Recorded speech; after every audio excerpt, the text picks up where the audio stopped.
on this week's episode of The Pieces.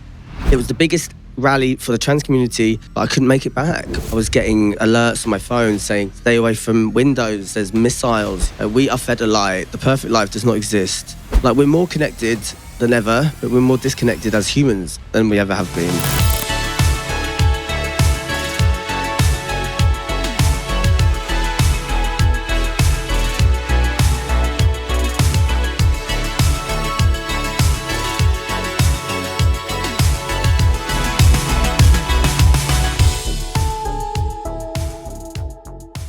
All right, babes, it's Bimini, and I'm back with a brand new solo episode of The Pieces. I've been meaning to do this for a minute, but unfortunately, I was stuck in Australia, so I couldn't do it really there.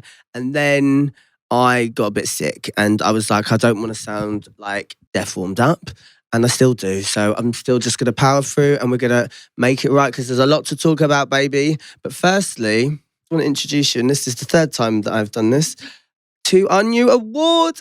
Thank you, Gaydio, for just recognising us and giving the award for LGBTQIA plus podcast of the year. It's such an honour. We've been doing this for a year and a half now. We tried to get an episode out every week. I know we haven't in the last couple of weeks, but we tried to, and we will continue to. And it just means the world to be recognised. So thank you. And about bloody time, that's all I'll say. But everyone that has watched The Pieces, or everyone that listens to The Pieces and follows The Pieces, thank you. Keep listening, please. And more of you listen, more of you subscribe. We want to get more LGBTQ plus voices out there, you know? And I love to platform artists. I love to platform creatives. I love to platform activists and hear people's stories. I think it's important, especially in the world that we're in right now, to allow space for that, allow space for nuance, allow space for understanding and difference of opinion, you know? Luckily, I haven't had too many of those, but I'm open to it. I feel like we need to discuss, we need to stop the infighting within the community. That's something I said at my speech at the Gaydio Awards. You know, there's a lot of infighting happening. I think what I seem to pick up from the right wing is they pick up one common enemy. It's kind of like, or one or two, but they don't really look at the intersectional parts of it. You know, it's either that and then they all agree. Whereas we have so many levels of care. There's a lot of passion on the left. And I feel like the left, sometimes where we're going wrong and we need to kind of discuss a way forward or figure it out, is the infighting. Like, ultimately, we want progressive politics. We want fairness and equality for all. But we're not going to get that if we're constantly trying to one-up each other. And it's quite toxic. It's becoming quite difficult. And I get that people care, and I get that there's a level of, you know, passion.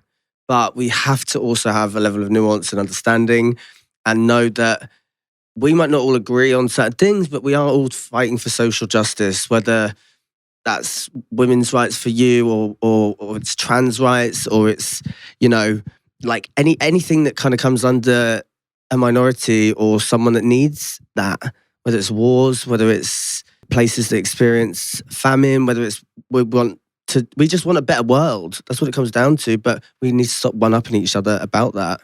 I think that's where there's a little issue. So I did say that, and then I also said, Donald Trump, you fucking bitch. Because Donald Trump is a fucking bitch. And that leads me on to me being stuck in Australia because of Donald Trump, the fucking bitch. Basically, the first few days being stuck in Australia was great because I'm in Australia, you know? But then I missed such an important gig at Wembley for the trans community. It was the biggest rally for the trans community and fundraiser of all time. 10,000 people turned up. I had a 7-minute slot, and I was excited to take that 7-minute slot and perform, but I couldn't make it back. All the flights were cancelled because of the wars that are happening right now. And I flew back through Dubai, and I was stuck for 24 hours in the airport, and it was scary. I was getting text messages, alerts on my phone saying, stay away from windows, there's missiles, you know? And we're seeing what's happening, we're seeing the destruction, and it's just devastating. Like, the world's gone mad. If you go on X, the world has gone mad. Like, it is insanity out there, and there's just no love, no compassion, no empathy, no understanding of other people's experiences, or want to even understand other people's experiences. And it's just a really difficult time to navigate. But I think we just got to remember, you know, stay positive, stay within our community. Community is more important now than ever. I think like we need to build those spaces for people to come together and learn and understand and just be with other people like them or be with other people that aren't like them and understand, you know? Like, I've gone on about it before. The algorithm doesn't care. That was the last solo episode. Still doesn't care. Hasn't changed it. You know, it wants to keep us divided. And I think we need to stand up against that machine because the machine ultimately wins at the end of the day. We don't. And we just want to spread a bit of love. We're humans, you know? We do have that. I do believe humans innately are kind. Most humans are kind. And I do believe that we want the best for people. We don't want to see people dying. We don't want to see wars happening. We don't want to see people experiencing extreme levels of abuse or anything, you know?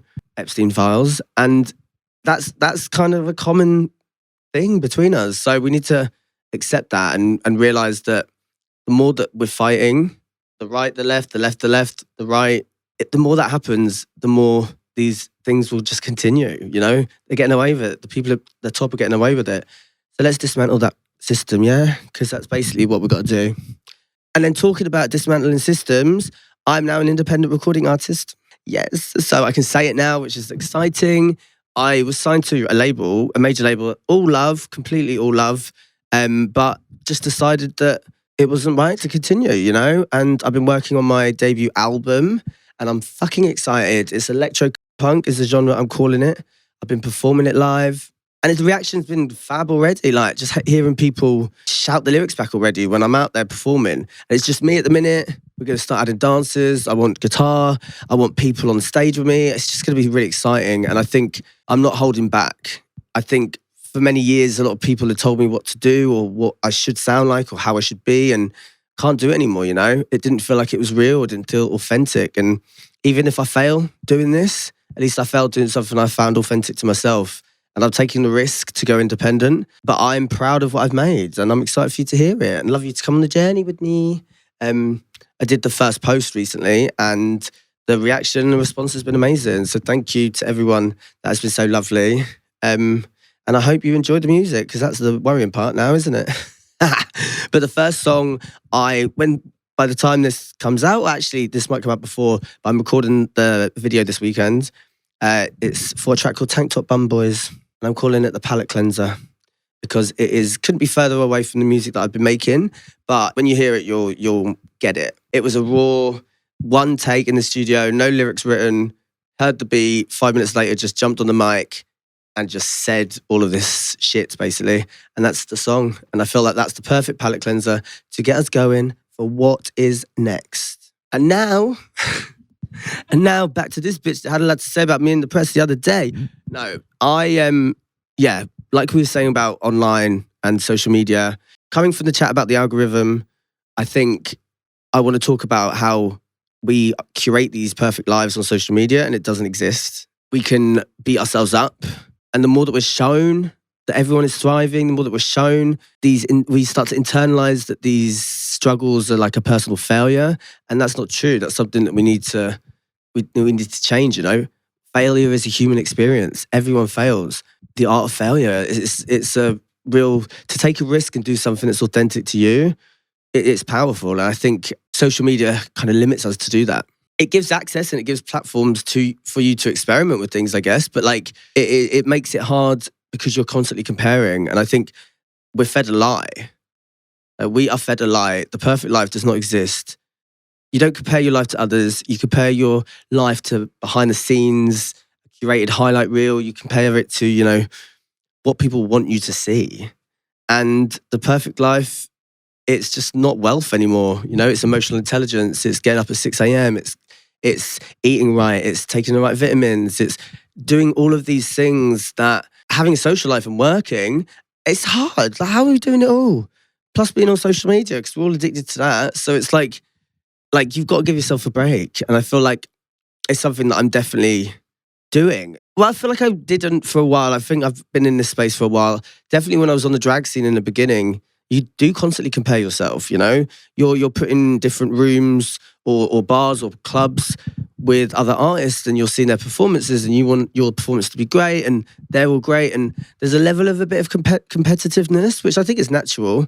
But, you know, when it's on social media and it feels unattainable, that's where it's a really difficult thing to navigate. And I watched my younger siblings who have grown up with social media just there, you know, and the level of anxiety they experience, the things that they feel, the way that they view the world, actually quite progressive, which I think is great because obviously you can see a lot of opinions on TikTok or Instagram and whatever, but the lack of going out, the lack of socialising, the lack of getting pissed. Like, come on, we all need to go out and have a bev now and then.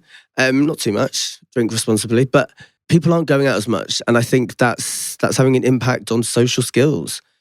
Like, we're more connected than ever, but we're more disconnected as humans than we ever have been. And I don't know what the answer is apart from ban social media, but then how am I going to promote the pieces? How am I going to promote my job?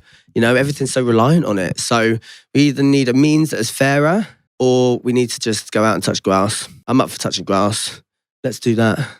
And the thing is, I think we all want a bit of level of authenticity, you know? But even that has become curated. You know, it's like crying videos sometimes people do that are well lit. Like they make sure they're doing it in front of a bloody ring light. And then it's like, you know, bad days are still curated. Like if I'm like doing, I'm at home, to be fair, like I'm not great at tidying my room, so you'll see it in that state. But like people having like a bad day, it doesn't, like how realistic is it because it's being curated? Like you've got to understand, it's almost like acting in a way. It's almost like you're creating a narrative that you want people to see. So I think I just want us to be conscious of that and try to not be so caught up in comparison. I know that they have like different things what you can do where you don't see certain content, but you still will end up seeing things that you don't want to see. And I see things I don't want to see all the time, whether it's political things, whether it's war, whether it's stuff that's like really damaging, you know, it's damaging and affecting to see. Like we shouldn't be seeing that. But then on the other hand, it's like, oh, you see other people doing better than you and we're put against each other when we shouldn't. We'd never be in the same lane anyway. So I think, yeah, we didn't kill the idea of what perfection is, but it's just become curated, you know? We didn't kill the idea of imperfection. Like that's even become a bit more curated. And now you're meant to succeed and do it beautifully and look great while you do it. And I think when I think about authenticity, I think about someone that's direct to a camera and is being vulnerable or being open about something or telling their truth, you know? And I think that's what we want to see.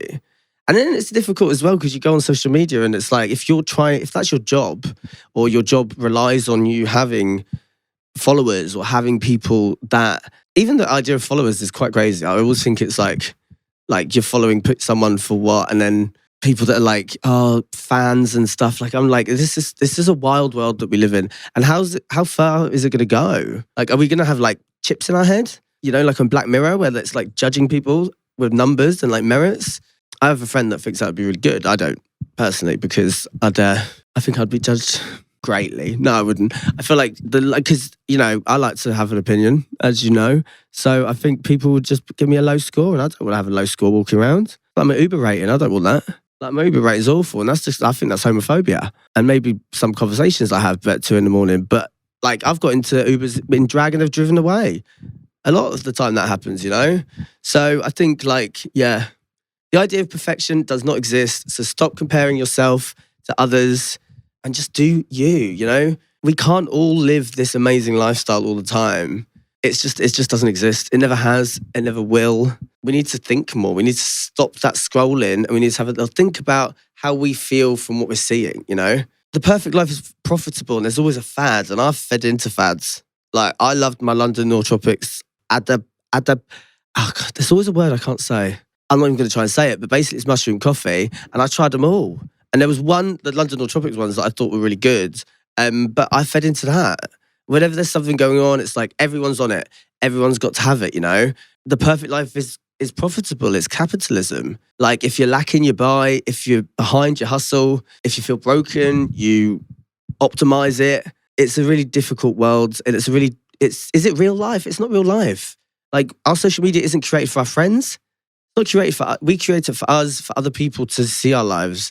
And, you know, the industries that are benefiting from it are like wellness, beauty, they're feeding you, they hear you, literally like listening, and are able to like put ads towards you to make you think that you need that. And like self-care has been moralized into like this perfect, like what it looks like. And like just put a face mask on now and then. Just have a night off, glass of wine, get your friends over, do those things that you see sometimes like the admin nights. I need to do that. I feel like they're more beneficial, and we will definitely grow more with interacting in like real life with people than on social media. Because I think it's turning us all lonely. You know, you become addicted to these phones, and we have mental health issues that are higher than ever, you know, especially with younger generation. And that's a real worry. Like Whitney said, the children of the future, and we want them to feel good. We don't want them to be anxious at the age of 12 about how they look, and it shouldn't be like that. There's also filters and also editing apps, and like we all use them, or we all have all used them, but like you've got to think about like how realistic is that image. And also with the rise of AI, it's even harder. I love a Pinterest board. If I go on my Pinterest now, it's literally just AI images, and I'm like, I want my skin like that. It's not going to happen. It's AI. But you then start thinking that way, you know? You don't know what's real and what's wrong. So it's difficult for our cognitive development, our cognitive understanding of what is real and what is wrong. What is real and what is wrong, and what is right, actually. I'll go by that.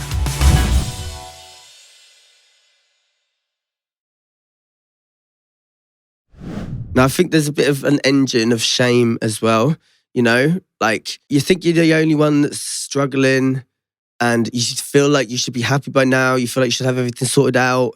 Like, you might not be where you thought you would be at this age, and you see other people doing it. You might see other people having children and getting married, and maybe that's what you wanted, or you thought you wanted, or you have family that are telling you, why are you not doing that? We should all be allowed to feel successful and loved, and you know, like we're doing the things the right way. There's no time restraint on finding out what you want to do or who you want to be, and comparing yourself to people that are from your hometown if you've moved away, or comparing yourself to people that live in Chelsea if you don't live in Chelsea, or have different privileged upbringing. There's so much division in class and system and systemic wealth, and it's just hurting us all, I think. There's such a pressure to be perfect, or pressure to be authentic, whatever that is.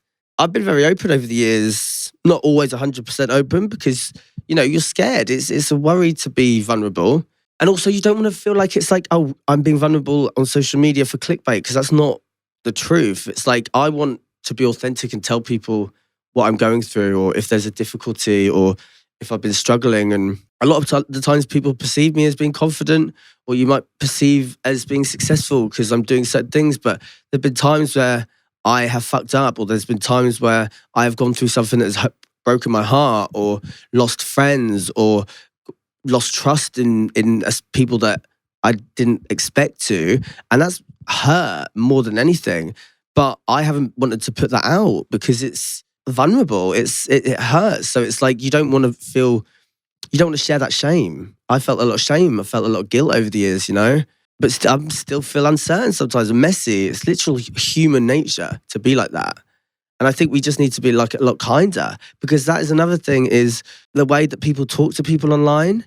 It's insidious. It's dark. We shouldn't know the opinion of bloody Jade in Liverpool who thinks that you look like shit. Like, why would you're never going to know Jade's opinion if social media didn't exist. And I think social media does need to do more to navigate that, because I understand freedom of speech, but freedom of speech shouldn't be without consequence, you know? Why are we allowed to write hate comments? Like, negativity shouldn't be allowed, I believe. We shouldn't be able to just go on and be like ill or emoji or sick emoji or something of people, because it's hurtful. And humans aren't built for this. And then when you pull back the curtain, what people don't really see behind the career success is the anxiety, it's the pressure, it's the long hours, it's they see the confidence, they don't see the self-doubt, they see visibility, but they see loss of privacy, you know, pressure to maintain certain images. And it's a trap of who's doing well and who isn't. And people stop asking if you're okay. It's become a lot of a selfish thing, you know? Like we've been brainwashed or kind of pushed into just focus on the I, the individual, focus on you, post about you. But like, we need to check in with each other, I feel like adding uncertainty, it feels like breaking the character that people expect. And there's a cost to that, And I'd say over the years, the more visible you are, it could be harder to be honest, whether that's with yourself, whether that's with people in your life, whether that's people around you. And success can trap you into a version of yourself you no longer feel like, because people change and we are allowed to grow. And I wonder how much our emotional consciousness has grown with social media, or are we all just so exhausted and fatigued that we just need to understand that it's not real? We need to just see people for who they are. And like, people don't see you. They don't see you. They decide who you are within like 30 seconds, It's like such a quick way of having an opinion on people. And then you're probably never going to see that person again, but you might have made their day hell by a comment you've written, So I think we just need to also be a bit kinder to not only ourselves, but to each other. I don't know what the worst platform is for that, because I think my Instagram, most of the time, is quite good. I think X is probably the one that they're going to get you. Because I go on there and I'm like, fuck this is like cesspit. There's an argument over there about something and people are just so nasty to each other. I feel like it wasn't always like that on social media, but we were just posting pictures of like food. We were just putting like a Valencia filter on our like bloody lunch, on our pesto salads and, sunsets. Those were the days. Those were the days before the perfect curated social media that does not exist. And like, I feel like a good life isn't constantly growing. You can mess up. Like, you want to enjoy your life, not try to be something that isn't you. And I think it's not constant growth. It's not constant happiness. It's not constant clarity. It's not constant understanding. It's messy. It's imperfect. It's allowing yourself to feel and also take a step back and think how you feel about a situation. When you watch the news, like, how does that really make you feel? Or are you going online and seeing people's comments and is it making you think something that you don't believe in? It's quite scary. And I feel like I never thought it would be like this, the way it is. I feel like I'm just really slating social media, but I do love it sometimes as well, because obviously you see some amazing things. I see some great fashion. I see some great inspiration. Artists, it allows people to have platforms, But then again, we're all exhausted as creators, because everyone's a creator, right? When you're posting on social media, you're your own editor, you're your own producer. Like, you come up with the ideas.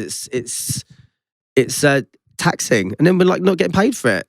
Just had someone on the podcast that was speaking about this. Mark Zuckerberg making loads of money. Are you making money from your reels every day that you post? No, not on Instagram anyway. On TikTok they do. I need to do better on TikTok, to be honest. I feel like they banned me though. I feel like I've got to appeal for something. So anyway, life could be boring sometimes. I think that's what we need to understand. Life, it's all right to be boring. Actually, I'd love to be bored. I'd love to just go and not worry about on social media, read a book and just, have a nice evening without seeing how the poster's done that I've had to make, or, life could be boring. Bring back being boring. Being bored is a privilege. I feel like this year, especially more than ever, is community over comparison and real conversations to dissolve shame and to all just be with each other. We need to let go of the timelines, and there is no universal schedule for healing, success, or love. There is no timeline for it. And a good life isn't something you prove, it's something that you feel. And we need to feel that. There's nothing wrong with us. There's nothing wrong with you. There's nothing wrong with me. Maybe you've just been watching too many finished stories or too many curated stories. Like, what would your life be like if nobody was watching? And I think that's a good way to end. What would your life be like if no one was watching? Dance like no one's watching. I want to see you shake your tush. No, actually, no, because that means I'll be watching. But you know what I mean. Just think about it. What would you do? Who would you be? What would you want? Would you go for your dreams? Would you follow your aspirations? Or would you continue to do how we are now? I don't think we would. That's my ramble today, all about social media and the perfect life, because it does not exist. Now, sign up, like, and subscribe to every episode of The Pieces. Thank you for listening. I've been Bimini. I've been really ill during this episode, but we have made it through the wilderness, baby. You know, I made it through. I didn't know how lost I was until I found you. And that is to quote Madonna. Love you.